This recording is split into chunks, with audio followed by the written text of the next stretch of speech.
जग में बुद्ध का नाम है, जग में बुद्ध का नाम है। आदरणीय बनते विनाचार्य, इनको मैं बड़े सौभाग्य से आमंत्रित करता हूँ। क्या है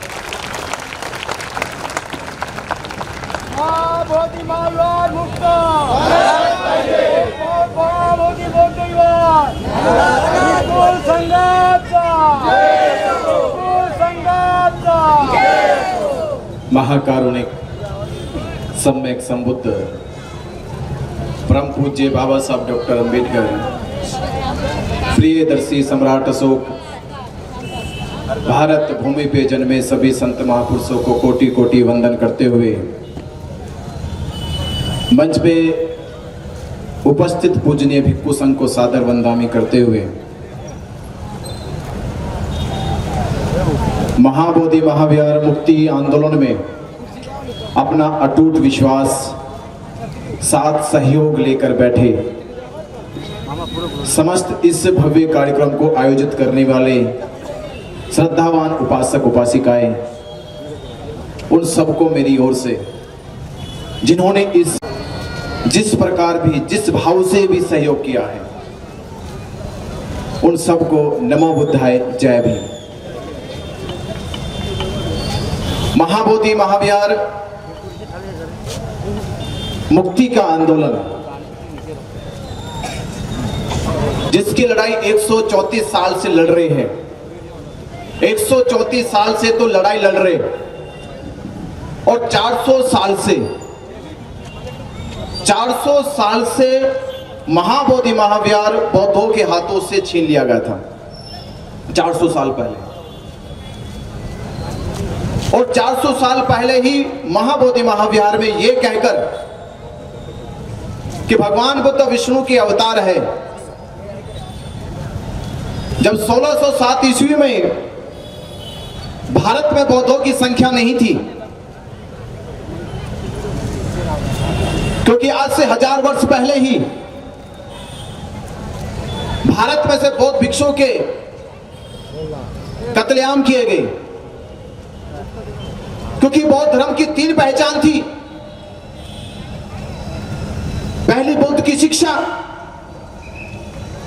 दूसरे बुद्ध का भिक्षु संघ और तीसरी बुद्ध के बुद्ध विहार। ये बौद्ध धर्म के 3 पिलर थे। आज से 1000 वर्ष पूर्व ही बौद्ध भिक्षुओं के कत्लेआम हुए। भिक्षु को मारने के लिए इनाम रखे गए। जहां जहां मिलते थे बौद्ध भिक्षुओं के कत्ल किए जाते थे। बुद्ध विहारों को या तो मिट्टी में दफना दिया जाता था या उन पे कब्जा करके उन्हें देवी देवता घोषित कर दिया जाता था। हजारों बुद्ध विहारों पे कब्जा किया गया, हजारों बुद्ध विहारों को मिट्टी में दफनाया गया और बौद्ध शिक्षाओं के ग्रंथों को जलाया गया। ऐसे बौद्ध धर्म भारत में से खत्म नहीं हुआ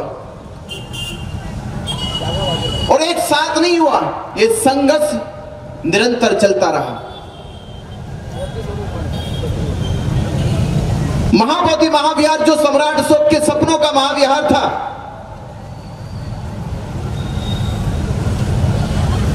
जब सम्राट अशोक ये सपना देखते थे बनाते समय कि महाबोधि महाविहार ये केवल भारत के लिए नहीं, पूरी दुनिया के लिए प्रेरणा का स्थल है। प्रेरणा का स्थल जहां से सिद्धार्थ गौतम के जीवन को, जहां से सिद्धार्थ गौतम के जीवन को एक बड़ा परिवर्तन मिला और बुद्ध बन के संसार के अंधकार को दूर कर गया। ये सपना सम्राट अशोक देखते हैं कि मैं जिस महाबोधि महाविहार की नींव रख रहा हूं, यह आने वाले समय में संसार के लिए प्रेरणा का स्थल बनेगा। दुनिया के लोग यहां से प्रेरणा लेकर जाएंगे, अपने जीवन में, अपने देश में वो परिवर्तन करेंगे और बौद्ध धर्म की प्रगति के राह पे चलेंगे। ये ऐसे नहीं बनाएगा। ये बौद्ध समाज की प्रगति की राह कैसे संसार के लोगों को मिलेगी, ये बनाया गया।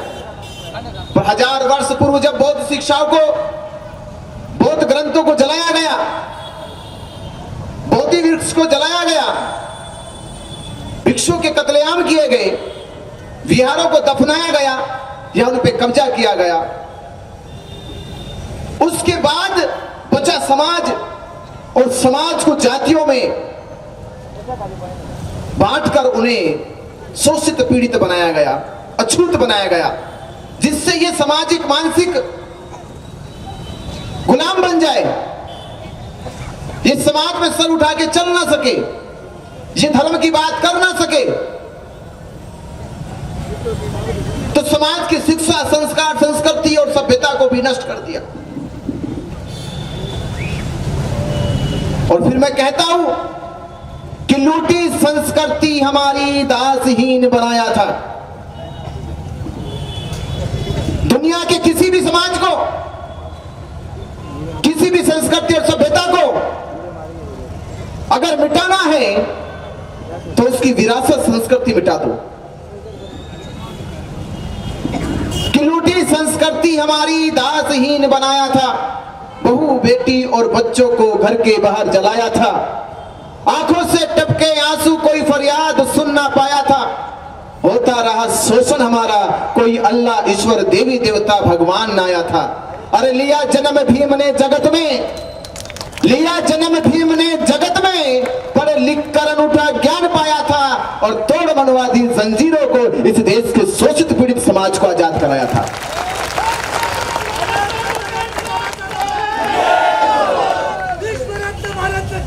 बाबा साहब अम्बेडकर ने वो हजारों साल की गुलामी की जंजीरों को तोड़ दिया, हमें आजाद कर दिया।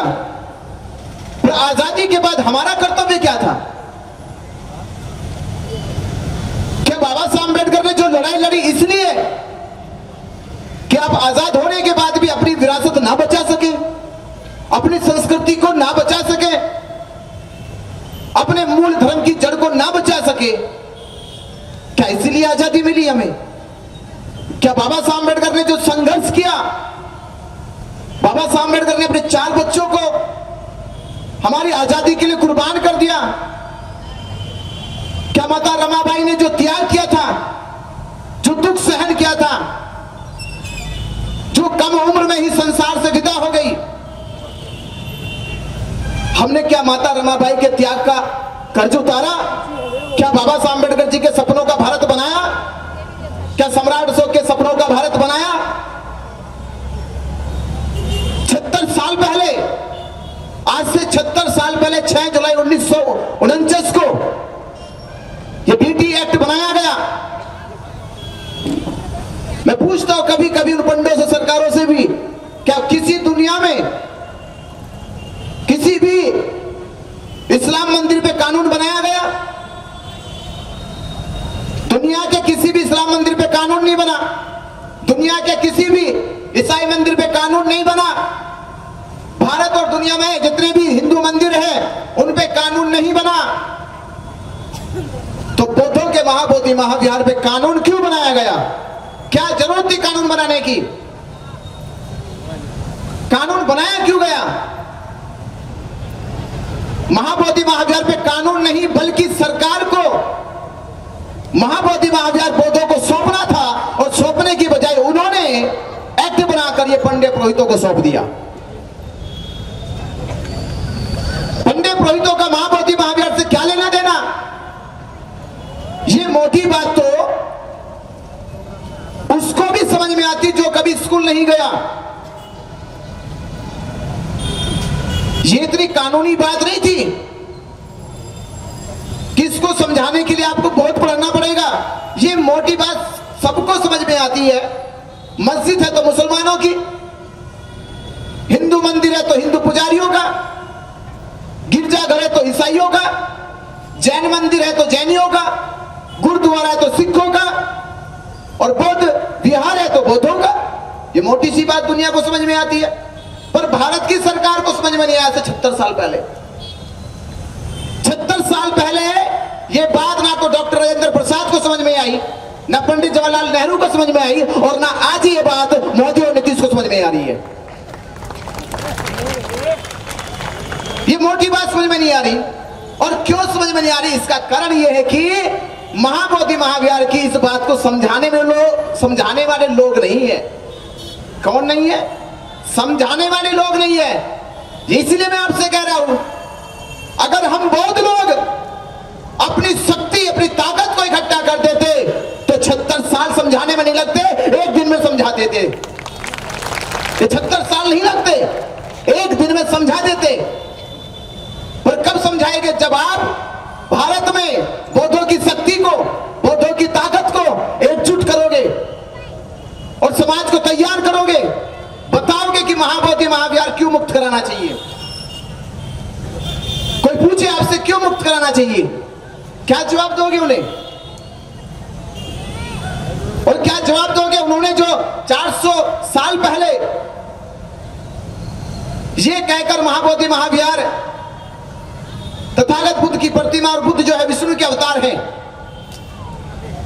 कैसे जवाब दोगे उनको? तो मैं वो आपको बता रहा हूं। पहले तो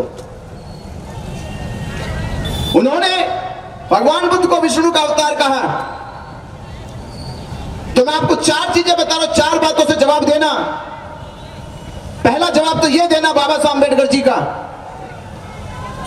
उनसे कहना और सरकार से कहते हैं कि बाबा साहब डॉक्टर अंबेडकर जी ने जो संविधान लिखा था देश का, जो संविधान लिखा था देश का, संविधान सभा में बाबा साहब अंबेडकर जी के संविधान को पास करने के लिए यह माना कि बाबा साहब अंबेडकर जी ने जो संविधान लिखा है उस संविधान पे शक नहीं किया जा सकता, संदेह नहीं किया जा सकता। और जब शक और संदेह नहीं किया गया तो उस समय संविधान सभा के 389 पार्लियामेंट मेंबरों ने अपने सिग्नेचर करके कहा कि बाबा साहब ने जो संविधान लिखा वो सही है। इसका मतलब यह हुआ कि 389 सांसदों की बात अकेले बाबा साहब अम्बेडकर जी के बराबर है। 389 सांसदों की बात अकेले बाबा साहब डॉक्टर अंबेडकर जी के बराबर है। और बाबा साहब अम्बेडकर जी के लिखे संविधान को आज भारत के प्रधानमंत्री भी मानते हैं, देश के राष्ट्रपति भी मानते हैं, देश का सर्वोच्च न्यायालय भी मानता है, और देश में जितने भी राज्य और राज्य के मुख्यमंत्री है वो सब बाबा साहब अम्बेडकर जी के संविधान को मानते हैं। इसका मतलब यह है कि बाबा साहब अम्बेडकर जी जो कहते हैं उसको पूरा देश मानता है।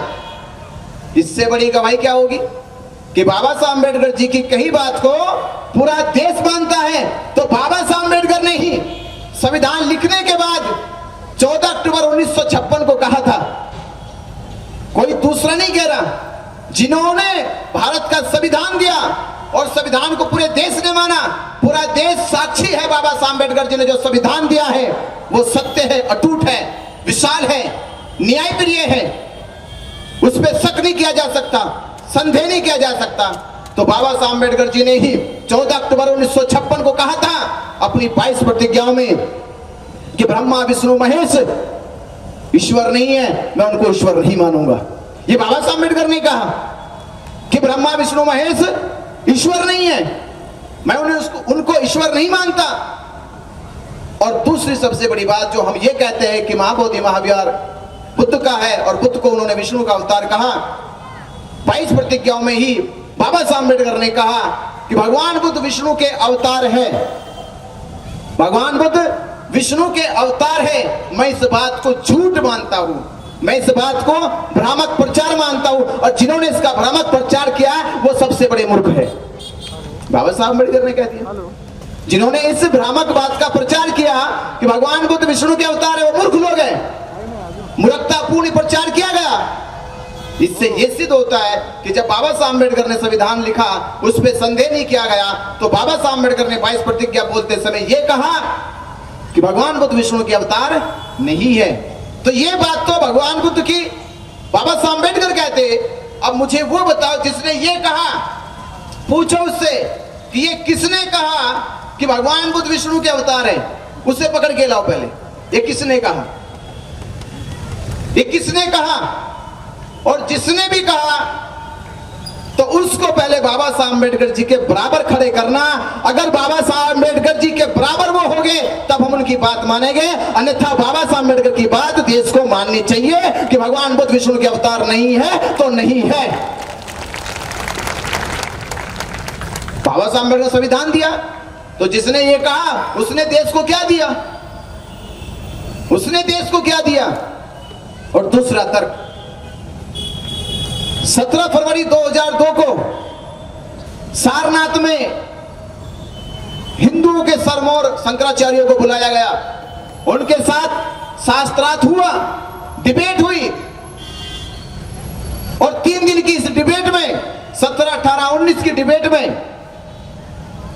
शंकराचार्य ने लिख कर दिया कि हम ये बात स्वीकार करते हैं कि भगवान बुद्ध विष्णु के अवतार नहीं है और भगवान बुद्ध से हिंदू संस्कृति का कोई लेना देना नहीं है।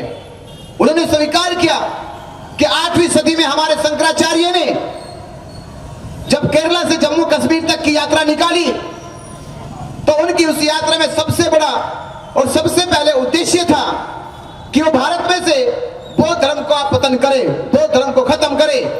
इसका मतलब यह होता है कि शंकराचार्य मानते हैं कि बौद्ध धर्म हिंदुओं का नहीं है, शंकराचार्यों का नहीं है, पंडितों का नहीं है। बौद्ध धर्म भारत के मूल निवासियों का है, भारत के बहुजन समाज का है। बौद्ध धर्म से पंडित पुरोहितों का कोई लेने देना नहीं है।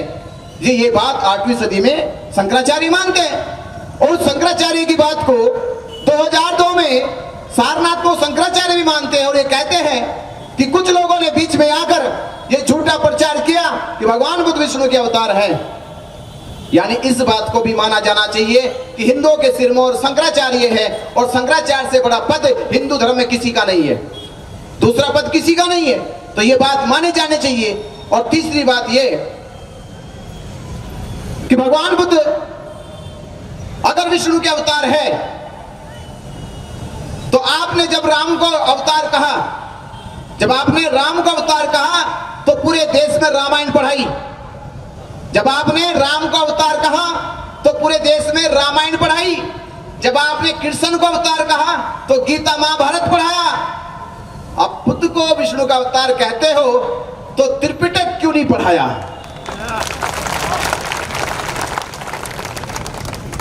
त्रिपिटक क्यों नहीं पढ़ाया? क्योंकि अगर त्रिपिटक पढ़ाया जाता तो भंडा सारा फूट जाता। भगवान बुद्ध की शिक्षा पढ़ाई जाती तो पंडों का भंडा सारा फूट जाता। इसलिए भंडा ना फूट जाए, राज ना खुल जाए,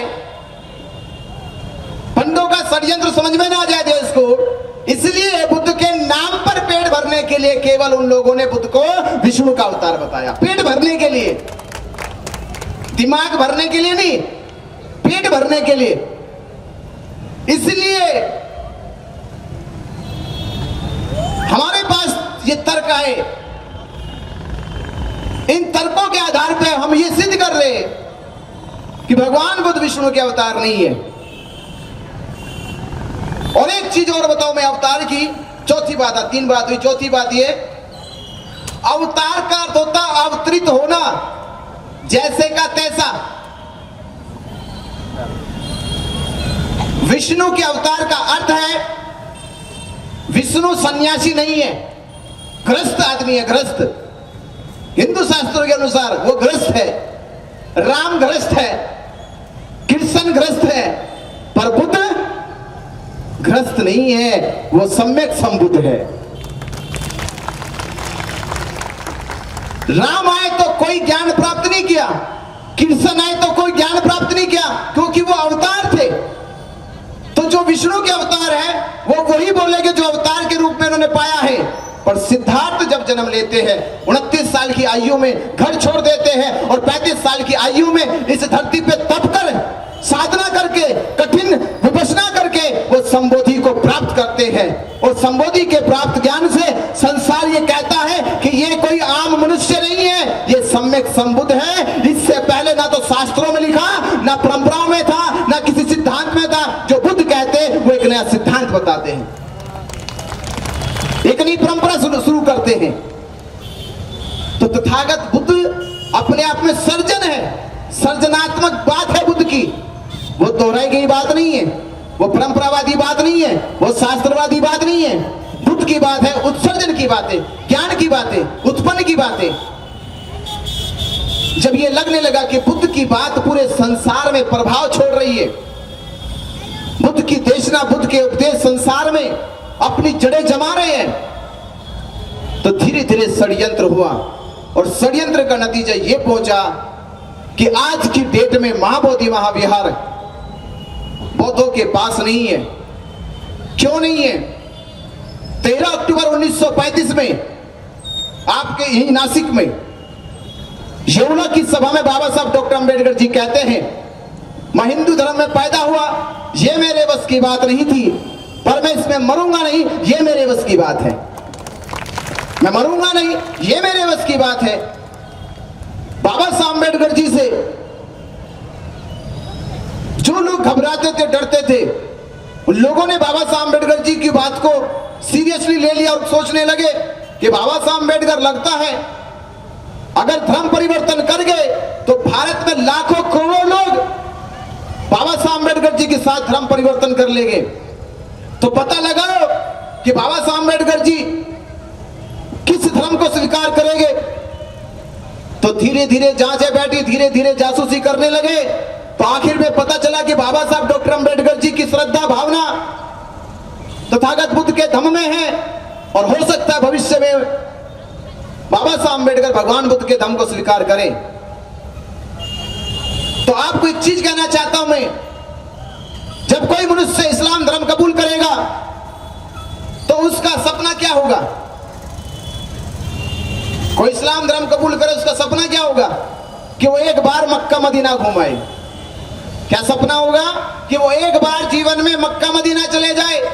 अगर कोई सिख धर्म स्वीकार कर ले, उसका सपना होगा एक बार वो अमृतसर का गोल्डन टेंपल मंदिर घुमाए। कोई ईसाई धर्म स्वीकार कर रहे, उसका सपना होगा कि एक बार यरूशलेम या वेटिकन सिटी के चर्च में घुमाए। उसी प्रकार जब भारत और दुनिया के बुद्धिस्ट बौद्ध धर्म स्वीकार करेंगे, उनका भी सपना होगा कि वो एक बार महाबोधि महाविहार घुमाए। उनका भी सपना होगा और सपना लेकर जाएंगे, पर वहां कुछ और पाओगे। मुसलमान मक्का मदीने में गया, वो जैसा सपना लेके गया वैसा उसको वहां मिला। जैसा ईसाई सपना लेके गया उसको यरूशलेम वैसा मिला। जैसा सिख सपना लेके गया वैसा उनको गुरुद्वारा मिला। पर जब हम बौद्ध महाबोधि महाविहार सपना लेकर गए कि महाबोधि महाविहार वैसा होगा, वैसा हमको नहीं मिला। वहां पंडा पुरोहित मिला, वहां पर पिंडदान श्राद्ध के नाम पर कर्मकांड पाखंड मिला। इसका मतलब यह है कि बौद्धों की आस्था के साथ, उनके विश्वास के साथ, उनकी भावनाओं के साथ अन्याय हुआ, खिलवाड़ हुआ। तो बौद्ध समाज कब तक बर्दाश्त करेगा? कब तक बर्दाश्त करेगा? बौद्ध धर्म में धर्म गुरु भिक्षु होते हैं, महंत नहीं होते, पंडे नहीं होते। तो सरकार जब एक्ट बना रही थी तो एक्ट बनाते समय उनको मालूम नहीं है कि बौद्ध धर्म में महंत शब्द नहीं होता, बौद्ध धर्म में पंडे शब्द नहीं होता। बौद्ध धर्म में बौद्ध धर्म गुरु को भिक्षु कहा जाता है, भंते कहा जाता है, महंत और पंडे नहीं कहा जाता। ये बात सरकार को समझ में नहीं आई उस समय। क्यों समझ में नहीं आई? ये षड्यंत्र क्यों हुआ? क्योंकि बाबा साहब अम्बेडकर जी ने ये जो घोषणा कर दी थी, ये घोषणा हो गई कि मैं हिंदू धर्म में मरूंगा नहीं। तो उन लोगों ने जब पता किया कि बाबा साहब बौद्ध धर्म स्वीकार करने वाले हैं, तो उन्होंने दीक्षा लेने से पहले ही महाबोधि महाविहार को अपने कब्जे में ले लिया। और कब्जे में कैसे लिया? सरकार कैसे में ली हुई थी? बाबा साहब अम्बेडकर जी संविधान सभा में संविधान लिख रहे, और संविधान लिखने का काम करीब करीब पूरा हो चुका था। संविधान लिखने का काम करीब करीब पूरा हो चुका था। और संविधान सभा के थे अध्यक्ष डॉक्टर राजेंद्र प्रसाद। उस समय डॉक्टर राजेंद्र प्रसाद संविधान सभा के अध्यक्ष थे, और वो जानते थे कि बाबा साहब अम्बेडकर संविधान लिख रहे आजाद भारत का।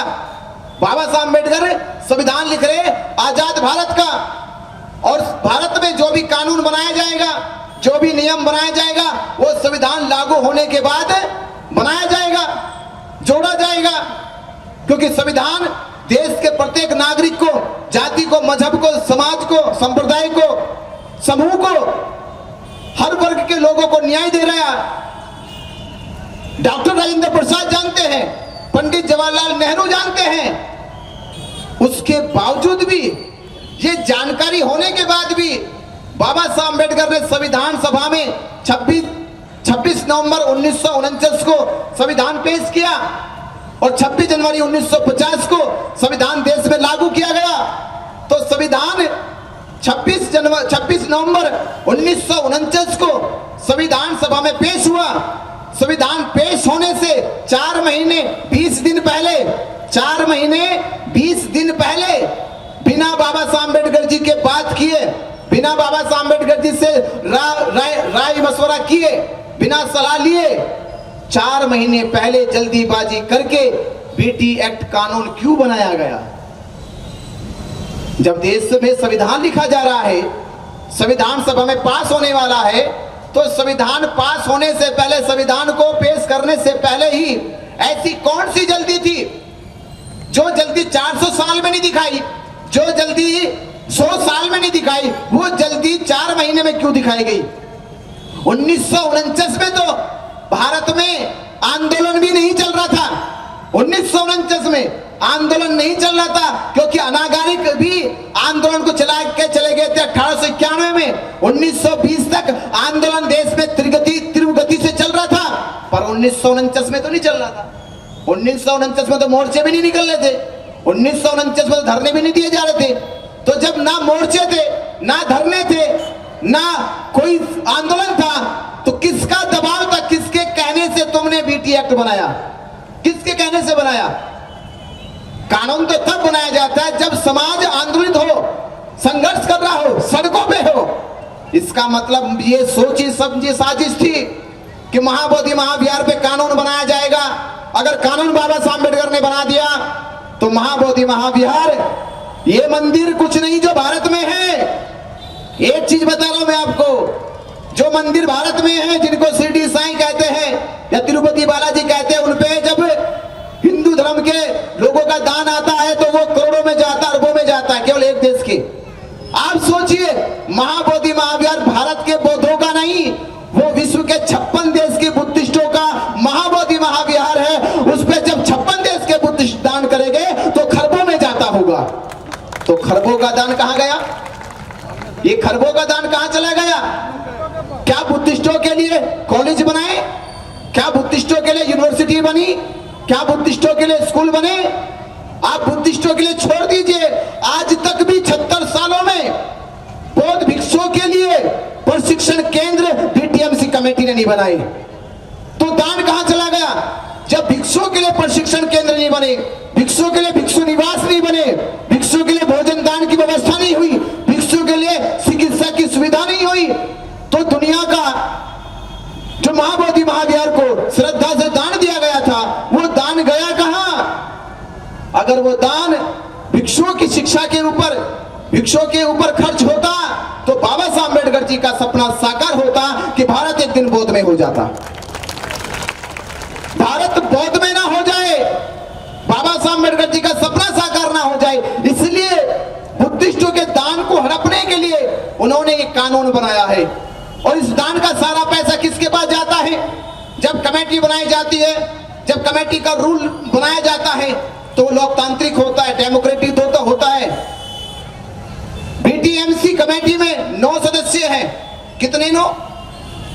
याद करो कितने सदस्य हैं? 9 लोग हैं। तो 9 लोग में 4 हिंदू, 4 बुद्धिस्ट और 1 है गया जिले का डीएम। ये बात इतनी अचंभित नहीं है, अचंभित बात जो वो बता रहा हूं मैं। 4 बुद्धिस्टों का चुनाव हर तीसरे साल होता है। 4 बुद्धिस्टों का चुनाव हर तीसरे साल होता है। जो 4 हिंदू है उनमें 3 हिंदुओं का चुनाव हर तीसरे साल होता है। डीएम जो होता है उसका भी ट्रांसफर हो जाता है, यानी 8 लोग तो हर तीसरे साल बदल जाते हैं। पर एक जो नौवा महंत है, जिसको महंत रखा गया बीटीएमसी कमेटी के अनुसार या बीटी एक्ट के अनुसार, आज तक महंत को बदला नहीं गया। महंत को ऐसे जिम्मा दे दिया सरकार ने जैसे किसी को प्राइवेट लिमिटेड कंपनी बना के दे देते, ऐसे बना के दिया गया है। इस इसका मतलब यह है कि सरकार के इशारे पे महाबोधि महाविहार पूरी तरह से सरकार के संरक्षण में महंत को सौंपा गया है और महंत के खिलाफ कोई आंदोलन ना चलाए, इसलिए डीएम को वहां चेयरमैन बनाया गया कि अगर महंत को कोई कुछ कहे तो डीएम कार्रवाई करेगा। ये कानून बना, पर ये कानून जब बना था जब भारत में बौद्ध नहीं थे। ये एहसास मैं आपको करा रहा हूं कि जब ये कानून बना तब भारत में बौद्ध नहीं थे। आज भारत में बौद्ध है तो कसम खाओ ये कानून नहीं रहेगा भारत में। ये कानून तब था जब भारत में बौद्ध नहीं थे, अब भारत में बौद्ध है तो अब बीटी एक्ट नहीं रहेगा। इसे रद्द कराने के लिए आपको क्या करना है?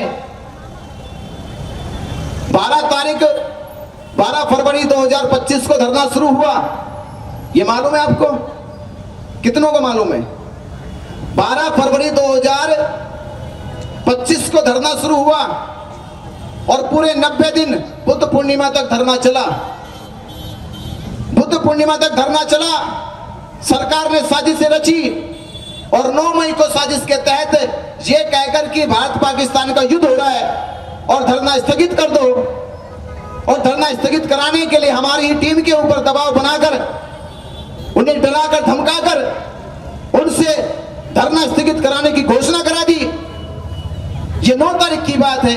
जब हमको पता चला, हम रात के 11 बजे पहुंचे और जब वहां पहुंचे तो प्रशासन की गाड़ियां पूरी फोर्स लगी हुई थी धरना को हटाने के लिए। हमने जाके उनसे ये कहा कि ये धरना केवल बल्ली का नहीं है, तिरपाल का नहीं है, ये धरना भारत के लाखों बुद्धिस्टों की आस्था और विश्वास का है, 134 साल की उम्मीद का है। ये इसे ऐसे हटा नहीं सकते। इसे हटाने के लिए तुम्हें मुझसे गुजरना होगा, हटा नहीं सकते इसको। और जिन्होंने तुम्हें प्रस्ताव दिया हटाने का, उस प्रस्ताव को मानते नहीं है। और भारत पाकिस्तान का युद्ध हो रहा। मेरे आपसे 3 सवाल हैं, 3 सवाल के जवाब दे दो। अगर आपने 3 सवालों के जवाब दिए तो मैं बात मानूंगा कि आप बात संविधान के अनुसार कर रहे, कानून के अनुसार कर रहे। पहला सवाल यह था, उस समय इंस्पेक्टर डीएसपी, उससे हमने कहा कि मुझे यह बताओ, क्या भारत पाकिस्तान के युद्ध की सीमा, भारत पाकिस्तान के युद्ध की सीमा क्या बोध गया में है? मैं पूछा उनसे भी, अगर यही खतरा सारा है बोध गया में, इसका मतलब यह है कि भारत पाकिस्तान के युद्ध की सीमा बोध गया में है। तो जो बमबारी हो, जो सब बमबारी बोध गया में होगी। अगर ऐसा है तो हम धरना स्थगित कर सकते हैं। भारत पाकिस्तान की युद्ध की सीमा अमरनाथ यात्रा से मिलती है, आज तक भी वो रद्द नहीं हुई थी। मैंने तब कहा उनसे, वो रद्द नहीं हुई, अभी तक यात्रा चालू है और तुम हटाने की बात करते हो धरने को। उनके पास इस बात का जवाब नहीं था। दूसरा सवाल यह था कि महाबोधि महाविहार मुक्ति का आंदोलन जो ये धरना स्थल पे चल रहा है, क्या केवल धरना स्थल से ही राष्ट्रीय सुरक्षा का उल्लंघन हो रहा है? क्या धरना स्थल से ही राष्ट्रीय सुरक्षा का उल्लंघन हो रहा? अगर केवल इससे ही हो रहा है तो मुझे बताओ, क्योंकि आपने गया जिले में जितने भी कार्यक्रम है किसी को भी रद्द करने की अभी तक कोई पहल नहीं करी। ना तो आपके पास जितनी परमिशन आपने गया जिले में दी है वो परमिशन रद्द करी, या तो आप ये नोटिस लेकर आओ कि गया जिले में जितने भी होने वाले प्रोग्राम है हमने वो सब रद्द कर दिए। तो हम आपकी बात मानते हैं कि आपने बाकी प्रोग्राम रद्द कर दिए, हम अपना आंदोलन धरना स्थगित कर देंगे। आपके पास वो जवाब भी नहीं है। और तीसरा ये कि धरना स्थल से समस्या है तो यहां से 2.5 किलोमीटर दूर कालचक्र मैदान में होने वाले प्रोग्राम से समस्या क्यों नहीं है? वो 2.5 किलोमीटर दूर था। 2.5 किलोमीटर दूर कालचक्र मैदान में जो कार्यक्रम आप लोगों ने बीटीएमसी को दिया है उसकी परमिशन अब तक रद्द नहीं हुई। इसका मतलब यह है कि राष्ट्रीय सुरक्षा को कोई दिक्कत नहीं है, राष्ट्रीय सुरक्षा को कोई दिक्कत नहीं है। दिक्कत है यहां के महंत को और वहां की सरकार को, किसी को दिक्कत नहीं है। उस रात धरना नहीं हटा क्योंकि उनके पास सवालों के जवाब नहीं थे। 3 दिन बीत गए, 12 तारीख आई। 12 तारीख को भी उन्होंने साजिशें रची कि बुद्ध पूर्णिमा जयंती पर उन्होंने शिवलिंग की पूजा कराई। कि हिंदुओं की आस्था को ठेस लगेगी, वो लोग झगड़ा करेंगे, वो लोग दंगा करेंगे और झगड़ा और दंगे के नाम पर इनके ऊपर मुकदमे कर दिए जाएंगे, राज्यपाल का विरोध करेंगे। नहीं तो आप सोचिए, बुद्ध पूर्णिमा पे जहां पूरी दुनिया बुद्ध की पूजा करती है, उस दिन एक मुसलमान राज्यपाल से शिवलिंग की पूजा कराए जा रहे, जबकि कोई भी मुसलमान अपने धर्म के खिलाफ नहीं जा सकता, अपने धर्म के इल्म के खिलाफ नहीं जा सकता, क्योंकि जब उसको आयत दी जाती है तो पढ़ाया जाता है, इस्लाम धर्म के अलावा किसी की पूजा नहीं कर सकते, अल्लाह के अलावा किसी के सामने सर नहीं झुका सकते, मस्जिद के अलावा किसी के यहाँ सर अदा नहीं कर सकते। तो एक राज्यपाल जो मुस्लिम है, मोहम्मद आरिफ, उसने शिवलिंग पूजा क्यों की? क्योंकि ये षड्यंत्र था, वो भी बुद्ध पूर्णिमा के दिन। बुद्ध पूर्णिमा में हम लोग शांत रहे कि आज बुद्ध पूर्णिमा है, पूरे विश्व के लोग हम लोगों की ओर देखते हैं, हमारे यहाँ से कोई गलत संदेश ना जाए। पर 13 तारीख को भी वही हुआ, उन्होंने महाबोधि महाविहार में कुछ गुंडों को घुसा के रखा था, कुछ सिविल ड्रेस में पुलिस वालों को रखा था, और उन्होंने बौद्ध उपासिकाओं के साथ उनके सामने जय भीम और जय हनुमान और जय श्री राम के नारे लगाए कि बौद्ध उपासक बुद्धिस्ट लोग यहाँ भड़केंगे, इनके विरोध में कुछ कहेंगे, झगड़ा होगा। तो वहां बौद्ध उपासक उपासिकाओं ने नमो बुद्धाय जय भीम के नारे लगाए और विरोध में पुलिस वालों ने उनके ऊपर मारपीट की, उन्हें पीटा घसीटा, जिनके सम्मान के लिए हम लोग वहां पहुंचे और हमने पुलिस वालों के ऊपर कहा कि जिन्होंने ऐसी क्रूरता की, बदतमीजी की है, उनके ऊपर मुकदमे होने चाहिए। तो पुलिस ने हमारे ऊपर रात को 1 बजे हमें उठाकर ये कहकर कि हिंदू संगठन के लोग तुम्हें मारना चाहते हैं, आपकी जान को खतरा है, आप हमारे साथ चलो। तो रात के 1 बजे हमें लेकर गए और अगले दिन उन्होंने हमारे ऊपर 3 मुकदमे करके फर्जी हमें जेल भेजा, और जेल भेजने के 2 दिन बाद धरना खत्म हुआ। पर जब हम जेल से निकले 68 दिनों के बाद, तो हमने कसम खाई, प्रतिज्ञा करी कि सरकार और पंडित पुरोहित, तुमने धरना खत्म किया है, पर हम बाबा साहब अम्बेडकर जी के बच्चे हैं, हम देश में आंदोलन खत्म होने नहीं देंगे, आंदोलन जिंदा रखेंगे, आंदोलन को मजबूत करेंगे। और आंदोलन को मजबूत करने के लिए दीक्षा भूमि नागपुर से 17 अगस्त 2025 को यह संकल्प लेके कि महाबोधि महाविहार मुक्ति के आंदोलन में पूरे देश में जन समर्थन पैदा करेंगे, पूरे देश के बौद्ध समाज को जगाएंगे, अंबेडकर समाज को जगाएंगे, बहुजन समाज को जगाएंगे। तो वो यात्रा 17 अगस्त से चालू हुई और 2 सितंबर को चैत्य भूमि पहुंच रही है, परम पूज्य बाबा साहब डॉक्टर अंबेडकर जी की अस्थियों को नमन करने के लिए। तो ये आंदोलन है देश भर में जागरूक करके समाज को एकजुट करना।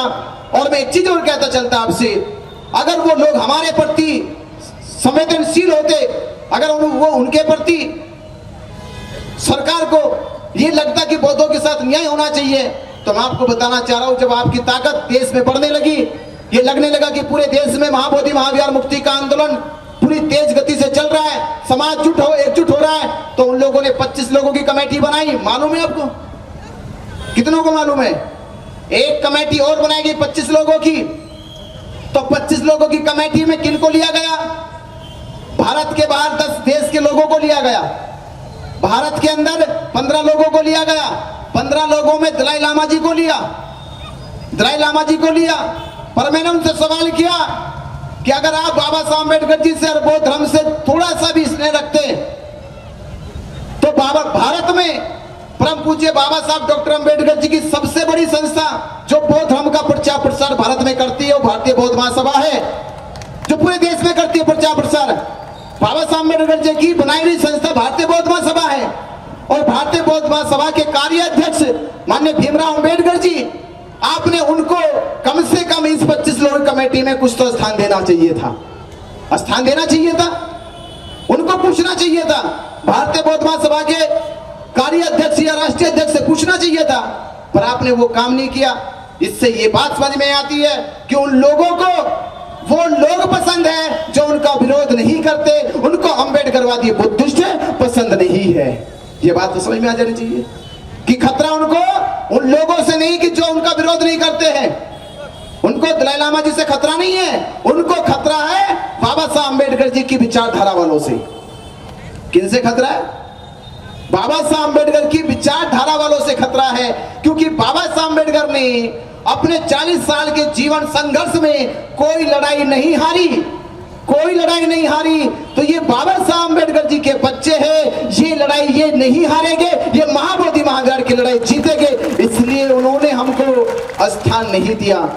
तो मैं फिर भी कहूंगा, महाबोधि महाविहार मुक्ति आंदोलन के जन समर्थन इस दम ध्वज यात्रा में जब 16 अगस्त को नागपुर की पावन धरती पे पहला प्रोग्राम हुआ तो माननीय भीमराव अंबेडकर जी ने, जो भारतीय बौद्ध महासभा का नेतृत्व करते हैं, बौद्ध धर्म का प्रचार प्रसार पूरे देश में करते हैं, उन्होंने कहा कि भंते जी, ये लड़ाई केवल बौद्ध भिक्षुओं की नहीं है, ये लड़ाई किसी एक संगठन की नहीं है, ये लड़ाई पूरे समूचे भारत के बुद्धिस्टों की है, समूचे भारत की संस्थाओं की है। ये लड़ाई हम मिलके लड़ेंगे और मिलके जीतेंगे।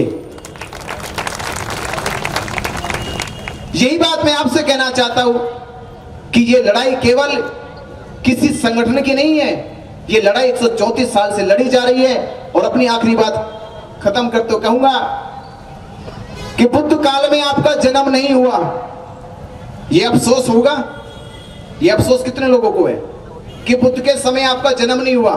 अफसोस है ना ये कि हमने बुद्ध को देखा नहीं, बुद्ध को सुना नहीं, बुद्ध के साथ चले नहीं, तो अफसोस होगा। पर फिर भी मैं आपसे कह रहा हूं, अपने जीवन को धन्य मानो। क्या मानो? अपने जीवन को धन्य मानो, क्योंकि महाबोधि महाविहार की मुक्ति के लिए आपको चुना है। भले ही बुद्ध काल में आपका जन्म ना हुआ हो और 134 साल से यह आंदोलन इसलिए पूरा ना हुआ हो कि हो सकता है कि महाबोधि महाविहार की मुक्ति आपके हाथों लिखी हो। तो अपने आप पे गर्व करो कि हम उस विरासत को बचा रहे जिसको सम्राट अशोक ने बनाया है। हम उस विरासत को बचा रहे जिस विरासत को सिद्धार्थ गौतम ने बसाया है। सिद्धार्थ गौतम की ज्ञान प्राप्ति के बाद संसार में बोध गया का नाम गया है। तो हमारा जीवन धन्य है। हम अपने आप पे ये गर्व करते हैं कि हमें इस पवित्र आंदोलन के लिए चुना गया।